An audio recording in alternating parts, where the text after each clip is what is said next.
Miércoles 5 de febrero del 2020, ¿qué tal? Muy buenos días, bienvenidos a su programa Contacto Directo. Empezamos revisando quiénes son hoy nuestros invitados. Nos acompañan Cecilia Chacón, secretaria de Derechos Humanos del Gobierno. Chacón es presidenta de la Comisión de Acceso a la Justicia, que agrupa a las instituciones encargadas de la justicia.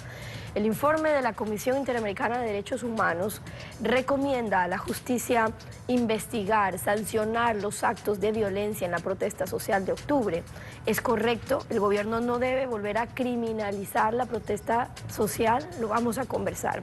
También estará con nosotros Edgar Samaniego, es rector de la Universidad Central. Hablaremos sobre la experiencia con el Bachillerato Universal Unificado y la prueba Ser Bachiller. Ha logrado excelencia para las universidades, ha mejorado la preparación de los bachilleres. El problema, las irregularidades en los exámenes o la desconexión de los planes de estudio del bachillerato y las universidades. Lo conversamos.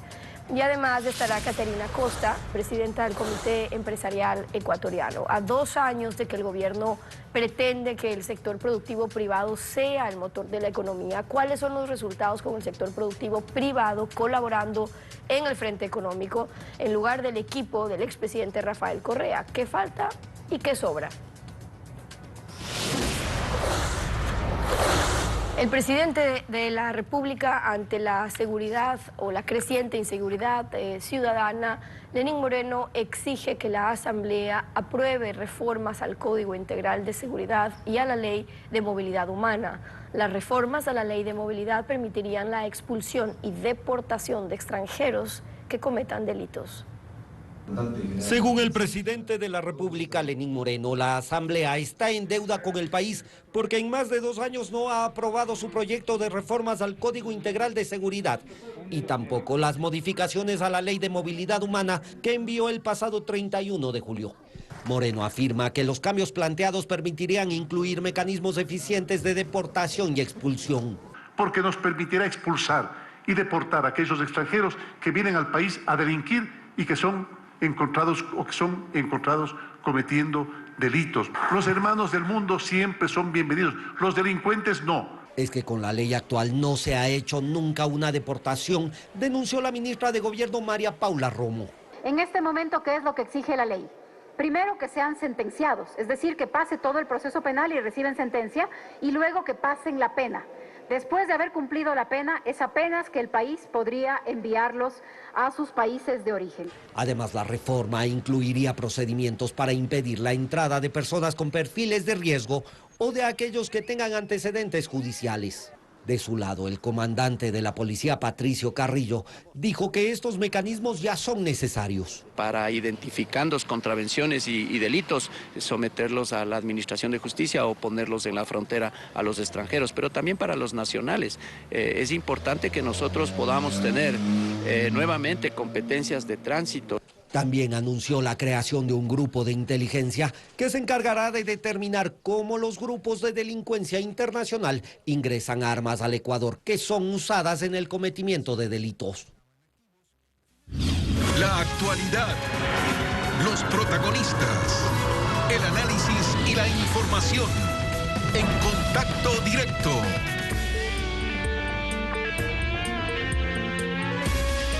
¿Qué tal, Alfredo? Buenos días, ¿cómo te va? Muy bien, Steffi. Buen día, buenos días a todos.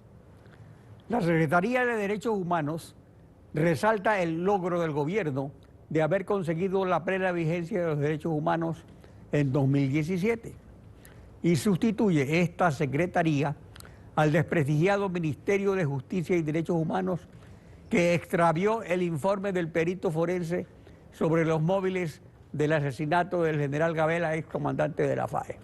En consecuencia, es parte de su misión el trabajo coordinado y conjunto de todos los operadores de justicia, cuyo objetivo es optimizar los planes y proyectos que tenga la función judicial. El Ministerio Público, la Dirección de Rehabilitación Social y demás instituciones relacionadas con el sistema de justicia. Cecilia Chacón, secretaria de Derechos Humanos, buen día, bienvenida a Contacto Directo. Muchísimas gracias, Alfredo, muy buenos días. Respecto al informe preliminar de la Comisión Interamericana de Derechos Humanos sobre los actos de violencia en la protesta social de octubre, El gobierno considera que el informe es incompleto y sesgado sobre la actuación de la fuerza pública. Comparte esta posición, ha pedido a la Comisión Interamericana que amplíe el informe final. Muchísimas gracias, Alfredo. Buenos días a todos los ecuatorianos. Una breve precisión: la Secretaría de Derechos Humanos no tiene la responsabilidad de lo que se refiere a cárceles. Esto tiene que ver ya con la Secretaría de Rehabilitación Social, una instancia diferente y una instancia con otra responsabilidad a la Secretaría de Derechos Humanos. Con lo que usted me pregunta, evidentemente nosotros consideramos que la Comisión Interamericana de Derechos Humanos, en una visita de 3 días, que hace recogiendo todos los testimonios de todos los actores, es este informe todavía incompleto y no sustenta el contexto real de lo que pasó en 11 días en una crisis totalmente compleja, difícil para todos los ecuatorianos. Este informe de 3 días no sustituye y tampoco es una investigación que genera sobre todo responsabilidades para el Estado ecuatoriano.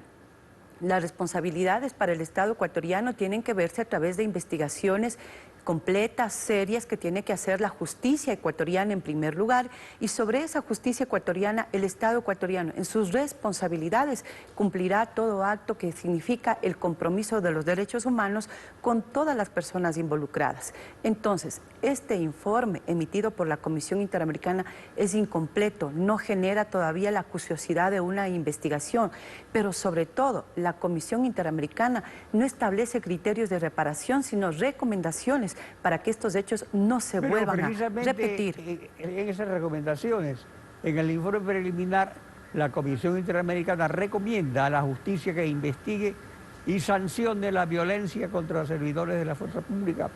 Eso es lo que corresponde a la Comisión Interamericana. O sea, faltaría, ¿qué cosa? Un reconocimiento a la fuerza pública por no haber usado armas letales. Eso sería pertinente.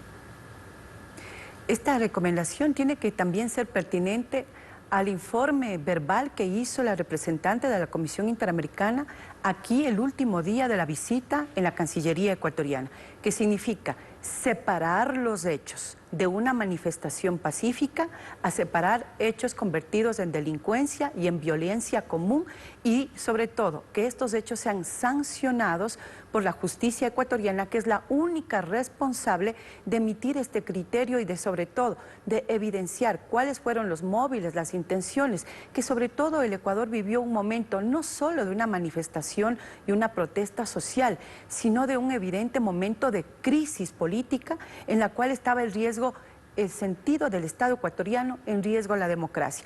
A esto es lo que tenemos que ir, Alfredo, a una consecución amplia de los hechos. Diario del Comercio reporta que el 24 de septiembre del 2019, en la Corte Nacional, se realizó la primera sesión de la Comisión Mixta de Acceso a la Justicia.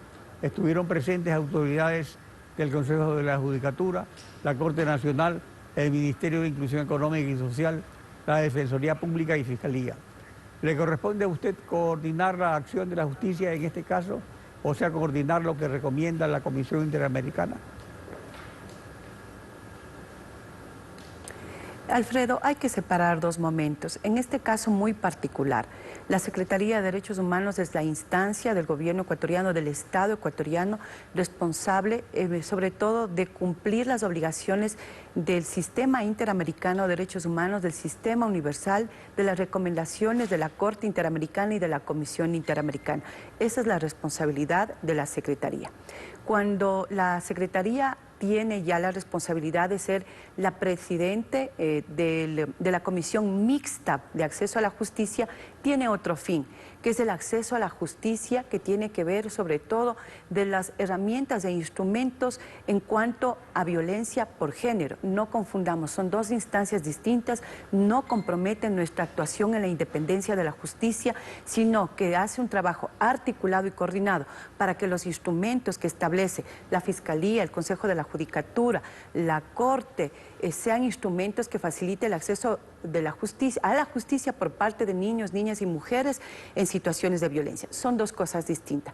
En el caso particular nuestro del sistema interamericano es subsidiariedad de la justicia local. O sea, han pasado 4 meses del incendio del edificio de Contraloría y de la quema de sus archivos, y el juicio marcha a paso de tortuga y los involucrados son ilustres desconocidos. En esa tardanza nada tiene que ver la Comisión Interamericana. ¿Por qué ese proceso marcha tan lento en la justicia? ¿Y cuántos procesos hay por la violencia? ¿Y contra quiénes? Alfredo, estos hechos habría que preguntarle evidentemente a las instituciones de justicia. ¿Son entes independientes? ¿Es una función independiente del Estado, del gobierno ecuatoriano? Y También sobre la todo, Comisión en el Interamericana. La Comisión Interamericana, por supuesto, también es un ente cuyo informe no es vinculante a la justicia ecuatoriana, porque la justicia tiene que seguir, evidentemente, investigando hasta las últimas consecuencias y tiene que demostrar los resultados para que haya una satisfacción por parte de los ecuatorianos en cuanto a la verdad de los hechos. Lo que me preocupa en este momento, sobre todo, Alfredo, es que haya una comisión paralela a la condición de la justicia. La Defensoría del Pueblo habla de una comisión de la verdad. Esta comisión de la verdad tiene la obligación, de acuerdo a lo que ha dicho el Defensor del Pueblo, de establecer criterios investigativos. Sin embargo, esta comisión y sus responsabilidades y lo que pueda lograr no son vinculantes a la justicia ecuatoriana. ¿Por qué no son vinculantes? Porque bueno, pero son... más que nada sería también preocupación de esa comisión que ya existe, es el orden público, porque el orden público está precisamente precautelando los derechos humanos, o sea, no solamente es la violencia, eso es un hecho concreto, episódico, pero el orden público es permanente, el orden público es un asunto que está presente en toda la Convención Interamericana, incluso en el artículo 13, hasta como única causal de censura de prensa. Así es. Pero por supuesto que sí, en ningún momento decimos que ese no es el rol de la Comisión Interamericana. Lo que hablamos es de la Comisión de la Verdad creada por la Defensoría del Pueblo, que no tiene ninguna vinculación al ejercicio práctico de la justicia ecuatoriana. Esas son dos cosas de instancias distintas y que cuyo informe de esta Comisión de la Verdad creada por la Defensoría del Pueblo no tiene vinculación con la justicia ecuatoriana. Y que sobre todo mi preocupación es que exista un ente paralelo a la justicia ecuatoriana, cuando lo que debemos fortalecer es sobre todo la institucionalidad y la credibilidad en la justicia, a fin de que todos los ecuatorianos sintamos que hay una responsabilidad que se ejerce sobre todo en las instancias. ¿Cuál es la responsabilidad de la justicia? Entregar lo que usted ha dicho, los límites al poder del Estado, pero también ejerce límites, sobre todo a la sociedad civil, para que no traspase lo que nosotros hemos visto, la transformación de una manifestación pacífica, social, en delincuencia común y muchas veces organizada para hacer daño a los bienes del Estado en contra, sobre todo, del aseguramiento de otros derechos que tienen los ecuatorianos. Entonces, ese es el criterio fundamental. ¿Cómo considerar que la justicia es responsable? Que ciertos funcionarios quieran volver a criminalizar la protesta social. ¿Qué está haciendo la Secretaría de Derechos Humanos para evitar esto? Porque a veces da esa impresión por parte de ciertos funcionarios del gobierno, cuando es un logro de este gobierno, pues, haber restablecido la vigencia de los derechos humanos.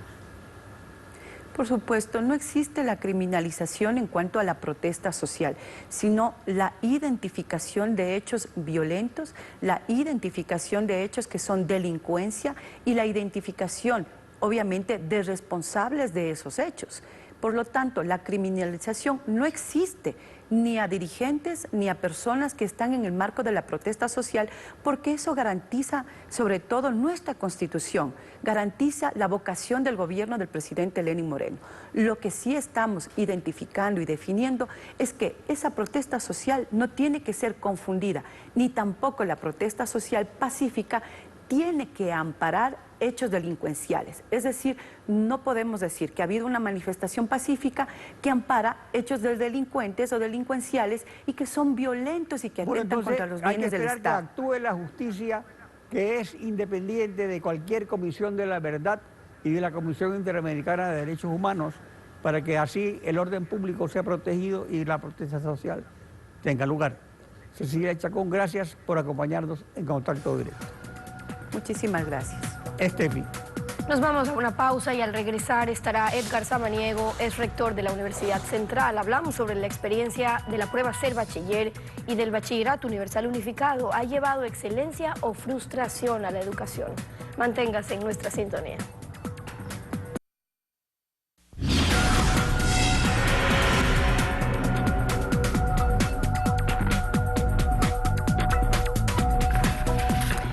Edgar Samaniego es rector de la Universidad Central. Bienvenido a Contacto Directo. Buenos días. Buenos días también. Con las experiencias que ya hemos visto en los últimos años y la discusión reciente, hay que eliminar la prueba de ser bachiller, volver a que los colegios tomen sus pruebas de grado, las universidades sus pruebas de ingreso, sin que ser bachiller incida.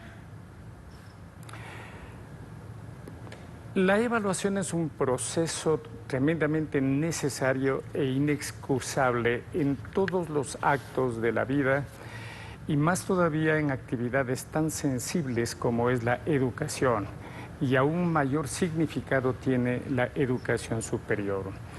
Por lo tanto, la evaluación tiene que mantenerse desde siempre y hasta siempre. En ningún país del mundo las universidades abren las puertas indefinidamente para todos los aspirantes.